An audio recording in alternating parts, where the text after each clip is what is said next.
S'il y a une profession que tout le monde admire, c'est bien celle de pilote.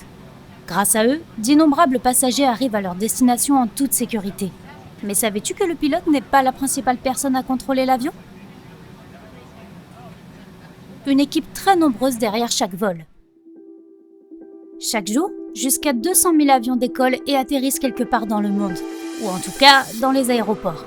Imagine le nombre de personnes qu'il faut pour que ce processus se déroule sans anicroche. Autant de fois chaque jour. Les ingénieurs qui conçoivent les avions, les fabricants qui les construisent et les testent, les compagnies aériennes et les sites de réservation qui vendent les billets, les hôtesses de l'air, le pilote. Il est évident qu'il ne s'agit pas ici du travail d'un seul homme. Celui qu'on a tendance à oublier. Et qu'en est-il de l'individu qui aide le pilote depuis le sol, celui qui planifie chaque étape ? Il surveille la météo, dresse la liste des points de contrôle, informe le pilote de tout danger potentiel le long de sa trajectoire, met au point un itinéraire bis si nécessaire, et ce n'est qu'une partie des missions qu'il remplit. Alors qui sont ces super-héros, ces chevaliers de l'air en armure brillante ? On les appelle des régulateurs de vol, et aucun vol ne serait possible sans eux. Qui sont les régulateurs de vol ? Beaucoup d'entre eux sont des pilotes à la retraite, mais même ceux qui ne le sont pas suivent la même formation que les futurs pilotes et passent les mêmes tests. La météorologie est l'une des matières au programme de leur cursus. Après tout, peu importe à quel point l'aviation est devenue assistée par la technologie, la météo y joue toujours un rôle important. Ainsi, les professionnels chargés de planifier les itinéraires des avions doivent être capables de lire les radars météorologiques. Mais la chose la plus importante que tout régulateur doit savoir faire est probablement de rester concentré et attentif à chaque détail. Ça compte énormément quand la sécurité des passagers est en jeu. Quelle est la taille de l'équipe ? En fonction de leur taille et du nombre de vols, les compagnies aériennes recrutent entre une poignée de régulateurs et plusieurs dizaines. Pourquoi tant d'agents ? Comme tu le sais, les avions volent 24 heures sur 24 sans aucun jour de repos ni vacances. C'est pourquoi il doit y avoir quelqu'un qui s'occupe de ces vols 24 heures sur 24 dans la tour de contrôle de l'aéroport. À quoi ressemble leur quotidien ? Les régulateurs travaillent généralement par tranche de 8 heures. Ils commencent à planifier le vol environ 3 heures avant le départ, probablement lorsque le pilote est encore en train de prendre son café. Ils vérifient les conditions météorologiques comme le vent, les orages et les prévisions de turbulence.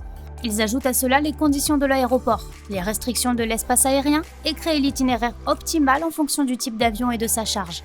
Si quelque chose ne va pas, ils ont le droit, avec le pilote, de dérouter, de retarder ou même d'annuler le vol. Si tout va bien, l'équipage commence à préparer l'avion pour le voyage. Lorsque les passagers et les bagages embarquent dans l'avion, celui-ci devient beaucoup plus lourd. Il est alors pesé une nouvelle fois et des modifications sont apportées au plan initial. Une fois que le régulateur est prêt avec le plan, il en informe l'équipage.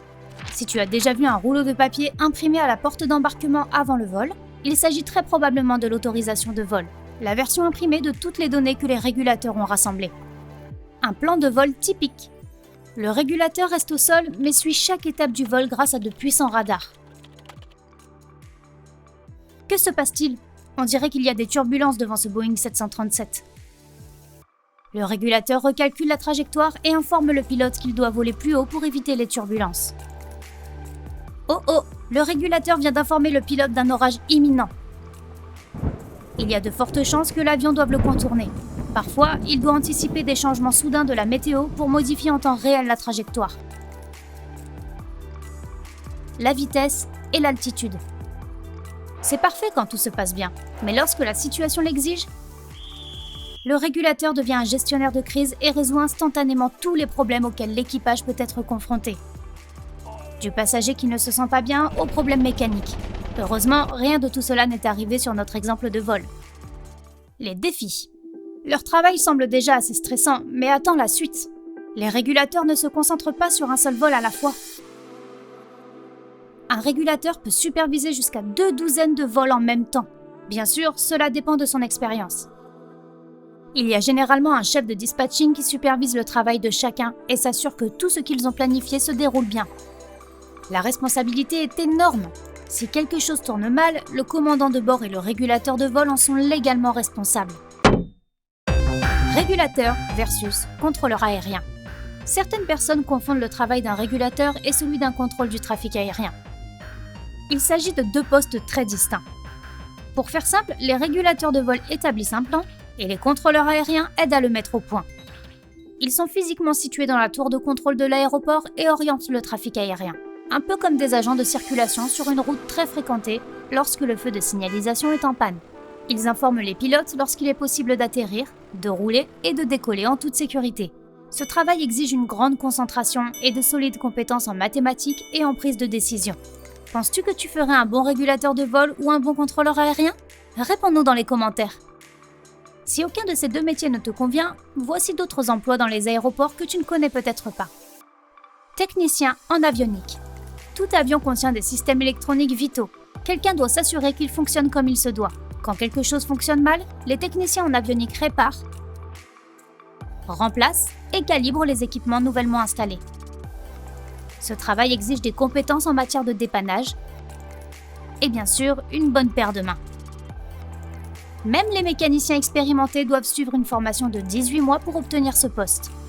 Bagagiste. Ce poste semble se résumer à porter des choses lourdes. Mais un bagagiste a besoin de précision en plus de sa force. Il doit aussi être très résistant au stress et aux intempéries. Toutes ces valises et ces sacs doivent être placés dans le bon avion, quel que soit le temps. Et cela doit être fait rapidement, sinon beaucoup de passagers seront sérieusement déçus. Ravitailleurs d'avion. Tout comme les bagagistes, les ravitailleurs travaillent dans toutes les conditions météorologiques et doivent être résistants et rapides pour effectuer leur travail. Ils savent également comment fonctionne la mécanique du ravitaillement en carburant. Cela fait partie intégrante de leur formation.